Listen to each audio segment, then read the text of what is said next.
वही सेम चल रहा है, मैथ्स के क्वेश्चन नहीं सॉल्व हो रहे, मैथ्स के क्वेश्चन नहीं सॉल्व हो रहे, मैथ्स के क्वेश्चन नहीं सॉल्व हो रहे, वो तो चलता रहेगा भाई। अगर आप सच में सीरियस हैं और अपने रैंक को लेकर, अपनी जेई प्रिपरेशन को लेकर और अपनी सिलेक्शन को लेकर, तो जिनसे सॉल्व नहीं हो रहे ना, तो वो पक्का आइडेंटिफाई करता कारण कि क्या कारण है, क्यों नहीं सॉल्व हो रहे। ठीक है, क्वेश्चन बाय क्वेश्चन कारण पता करता कि हाँ यार इस सवाल में मैं ये सोच रहा था, सर ने ये बताया। हाँ यार सर बोल रहे हैं कि कोई भी क्वेश्चन आए उसका पहले रफ डायग्राम बनाओ, फिर प्रोसीजर डिसाइड करो और उस प्रोसीजर को एप्लीकेट करो। एप्लीकेट मतलब कि उस पर काम करके दिखाओ, एक्शन ले लीजिए उसकी तरफ। यही तो बात है, सिंपल सी। हाँ है ना? क्या मेरी बात समझ गए? हाँ है ना? तो I hope you got my point. ठीक है, तो क्वेश्चंस में हम क्या करते हैं, सबसे पहले कोऑर्डिनेट ज्योमेट्री का रफ डायग्राम, उस डायग्राम में सारी इंफॉर्मेशन हम प्लॉट कर देते हैं, सारी इंफो। इससे फायदा क्या होता है सर, सारी इंफो डालने से, ताकि हमें वो लैंग्वेज बार बार नहीं पढ़नी पड़ती, वो जो कहानी है। ठीक है, उसके बाद में हम एक प्रोसीजर डिसाइड करते हैं और फिर प्रोसीजर पे हम एक्शन लेते हैं और एक्शन से हमारा आंसर आता है। अगर आप ये स्टेप्स फॉलो करना सीख गए कोऑर्डिनेट ज्योमेट्री में, तो there is no harm in this. बहुत मजा आने वाला है आपको कोऑर्डिनेट ज्योमेट्री के क्वेश्चंस में। ठीक है, क्योंकि रिजल्ट बेस्ड है। जैसे आपने रिवीजन की है तो आपने मेरे ख्याल से स्ट्रेट लाइन की भी रिवीजन कर ली होगी, इंफॉर्मेशन अबाउट ट्राइंगल, ठीक है, सारी बातें आपने देख ली होगी। ठीक है, पोल क्या है, फीलिंग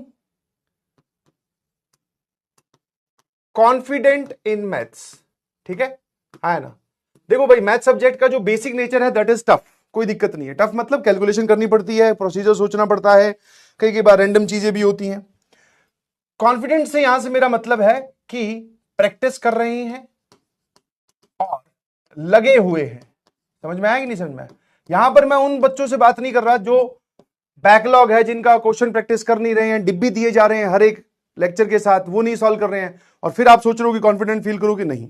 ठीक है, तो कितने परसेंट जनता जो कॉन्फिडेंट है वो थम्स अप करके भेजेंगी, और जो कॉन्फिडेंट नहीं है वो थम्स डाउन कर देंगी। ठीक है जी, तो वोट टाइप का है, 30 सेकंड में आप अपना जवाब दीजिए।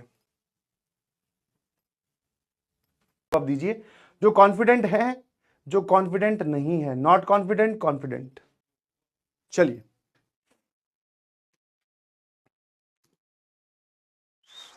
53% जनता सिर्फ देख लो कॉन्फिडेंट है भाई।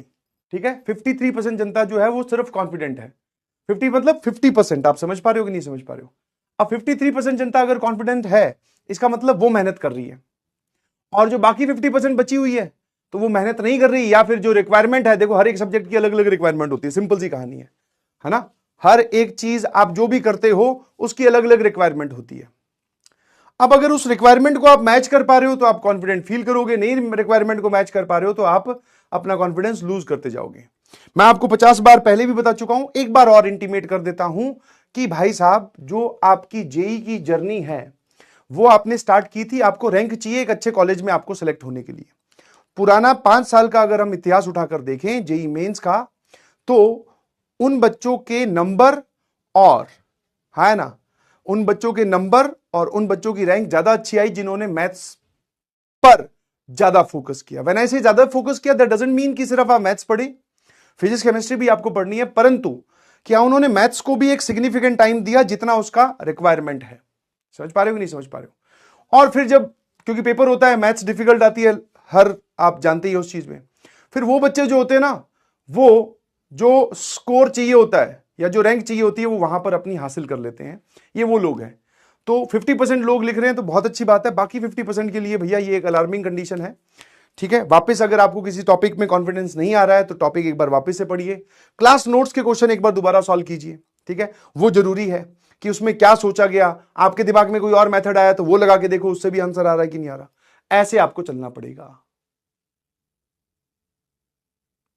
ठीक है, हाँ, प्रैक्टिस करनी पड़ेगी भाई, और प्रैक्टिस की मैं अपनी तरफ से कोई कमी नहीं छोड़ रहा हूं, बिकॉज डिब्बी भी दे रहा हूं, क्लास में भी हम बहुत सारे क्वेश्चन सॉल्व कर रहे हैं।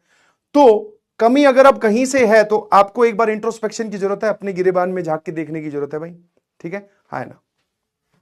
मैथ्स का पेपर टफ आता है, फिजिक्स केमिस्ट्री का आसान आता है, तो ऐसा नहीं है कि आप फिजिक्स केमिस्ट्री पढ़ के चले जाओ, उसमें अगर full out of full score कर भी लोगे तो रैंक नहीं बनेगी भाई, परसेंटाइल जरूर बन जाएगी, मतलब फिजिक्स में 100 परसेंटाइल या केमिस्ट्री में 100 परसेंटाइल, बट रैंक का खेल है। रैंक मतलब कॉम्युलेटिव निकलती है जो, जिसमें तीनों सब्जेक्ट्स के परसेंटाइल जोड़ जाते हैं, मार्क्स जोड़ जाते हैं। हमें रैंक चाहिए।